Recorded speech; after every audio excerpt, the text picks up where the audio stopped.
हामिद मीर साहब, ये जो अब उनकी जो कुछ उन्होंने बयान दिया है उसमें जो इल्जामात उन्होंने लगाए हैं, खुद पर भी लगाए हैं और इलेक्शन कमीशन और दीगर भी इल्जामात लगाए, तो तहकीकात कहाँ होंगी? फिर इलेक्शन कमीशन पर भी इल्जामात लगा दिए, फिर एक और इदारा जिसमें सारे मामलात होते हैं, कानून इंसाफ और आइन की जिसमें पासदारी होती है, वहां भी इल्जामात लगा दिए हैं, तो किधर तहकीकात होंगी फिर? देखिए, इसीलिए मैंने पहले ये अर्ज किया था कि इससे जो जुडिशरी है उसको नोटिस लेना चाहिए। और अब ये जो मामला है ये बड़ी संगीन नौयत का है, तो इसमें चीफ जस्टिस ऑफ पाकिस्तान जो है उनको इसका नोटिस लेना चाहिए, क्योंकि मैंने पहले भी अर्ज किया था कि इलेक्शन तो काफी दिन गुजर चुके हैं। तो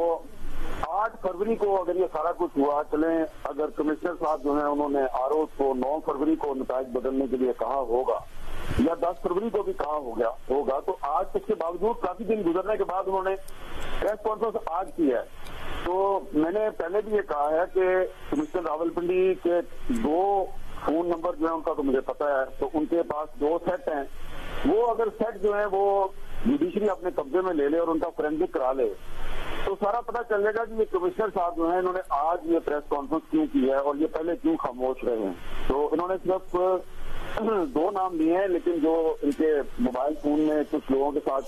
जिनके साथ इनकी कम्युनिकेशन थी पिछले 5-6 दिन में, वो और लोग पता चल जाएगा। तो इसमें ये बात दुरुस्त है कि ये इस वक्त पूरा जो पाकिस्तान है सिर्फ वो इस सूरत हाल पे कंसर्न नहीं है, बल्कि पूरी दुनिया जो है वो इस वक्त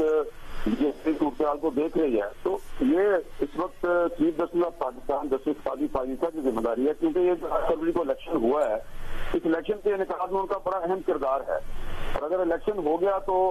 सबका ये ख्याल था कि ये इलेक्शन का इनेकाद एक बहुत बड़ा कारनामा है जुडिशरी का, लेकिन अब अगर इलेक्शन का इनेकाद जो है उसको बहुत से तनाजात जो है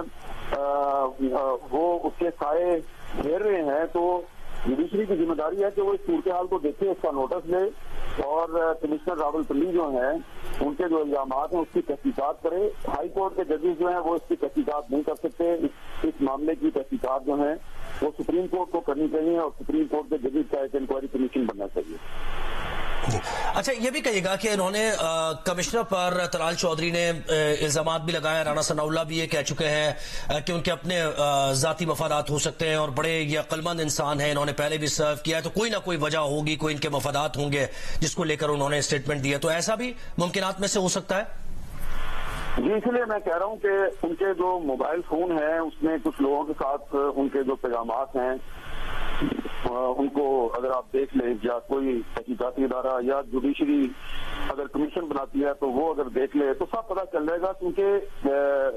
ये बहुत ही अहम बात है कि जो कमिश्नर साहब हैं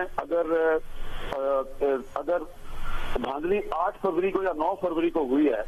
तो इतने दिन वो खामोश क्यों रहे? चले ये भी कह सकते हैं कि अब आज उनका ज़मीर जागा, उन्होंने प्रेस कॉन्फ्रेंस कर दी, देर आए दुरुस्त आए। लेकिन इससे हुआ ये है कि जो पाकिस्तान में सियासी जमातें कल से सड़कों पे हैं, एहतजाज कर रही हैं और कह रही हैं जी कि इस इलेक्शन में धांधली हुई है, उनके मौक़िफ़ की तौसीक हो गई। और आज जबकि तहरीक इंसाफ भी सड़कों पे निकली हुई है तो कमिश्नर रावलपिंडी ने भी ये प्रेस कॉन्फ्रेंस कर दी है। तो इसलिए ये देखना जरूरी है कि कमिश्नर साहब जो हैं वो इतने दिन क्यों खामोश रहे और आज उन्होंने ये प्रेस कॉन्फ्रेंस क्यों किया है। इसकी वजह ये है कि पिछले 3-4 दिन के दौरान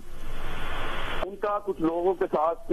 इस मामले पे तनाज़ा चल रहा था और कुछ आरओ जिनके बारे में उन्होंने कहा है कि मैंने उन पर दबाव डाला, उनमें से कुछ आरओ ने भी उनको लिख के दिया हुआ है। लेकिन फिर मैं आपसे कह रहा हूं कि इलेक्शन के फौरन बाद अगर आपको याद हो तो एक टीवी चैनल पर एक बहुत ही सीनियर सहाफी हैं, उन्होंने भी एक और जिले के कमिश्नर के हवाले से कहा था कि उस कमिश्नर ने अपने डीसी को जब कहा कि आप रिजल्ट चेंज करें तो डीसी ने इनकार कर दिया, लेकिन बाद में वो डीसी साहब और कमिश्नर साहब से तरदीद करवा दी गई। तो उसमें कुछ सहाफी जो है उन्होंने भी कमिश्नर और डीसी साहब जो है उनके बयानात जो है उनको ट्वीट किया। लेकिन अब ये जो कमिश्नर रावलपिंडी का मामला है, ये मैं दोबारा आपको बता रहा हूँ कि जब तक मेरे पास कोई ठोस सबूत ना हो तो मुझे किसी का नाम नहीं लेना चाहिए, लेकिन ये एक कमिश्नर नहीं है, इस तरह के कुछ और भी सरकारी अफसरान हैं, और ये जो कमिश्नर रावलपिंडी है इनका उन सरकारी अफसरान से भी राब्ता है। इसलिए बार बार मैं ये कह रहा हूँ कि जुडिशरी को, आला अदलिया को इस मामले का नोटिस लेना चाहिए, क्योंकि बात निकली है तो दूर तलक जाएगी। अच्छा अहमद मीर साहब, ये भी बताएं, आप जिस तरफ इशारा कर रहे हैं, चले बहुत ज्यादा डिटेल्स में डाइवर्ज किए बगैर ये तो बता सकते हैं कि क्या इनकी काफी दिनों से ये कशमकश चल रही थी कि वो पहले आकर बताना चाहते थे और उनको रोका जा रहा था, या फिर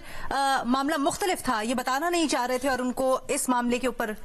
कहा गया है? क्या के बताओ। देखिए, इन्होंने शिकायत की थी कि इनके साथ कुछ लोगों ने बदतमीजी की है, तो जब इन्होंने बदतमीजी की शिकायत की तो उस वक्त इन्होंने ये कहा था कि जब हम आपके तमाम अहकामात जो हैं उसमें अमल दरामद कर रहे हैं और आपने कोई भी सही हुक्म हमें नहीं दिया, सारे आप हमें खिलाफ ज़ाब्ता अहकामात दे रहे हैं, तो हमने भी जो काम करना है वो कोई ना कोई कानून और जो इलेक्शन कमीशन के जो हमें कवानीन जो है उनके सामने रख के को कुछ करना है ना। तो इस तरह तो नहीं हो सकता कि इधर से कोई फोन आए और दूसरी तरफ हम फौरन इम्प्लीमेंटेशन कर दें, क्योंकि एक कौमी असम्बली का जो हल्का होता है उसमें सैकड़ों पोलिंग स्टेशन होते हैं, हर पोलिंग स्टेशन पे फॉर्म 45 होता है, और जो एक उम्मीदवार के पास फॉर्म 45 नहीं है, 3-3, 4-4 उम्मीदवारों के पास फॉर्म 45 है, और सिर्फ फॉर्म 47 पे अगर रिजल्ट चेंज होगा तो वो उसमें तो जो आरओ है वो बाद में अगर इंक्वायरी हो गई तो वो तो पकड़ा जाएगा। तो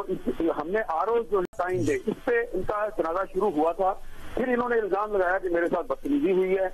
और फिर आप देखते जाएं कि फिर काफी दिन गुजर गए हैं और कल जो है वो नोटिफिकेशन हुआ है, और नोटिफिकेशन के बाद उन्होंने प्रेस कॉन्फ्रेंस की।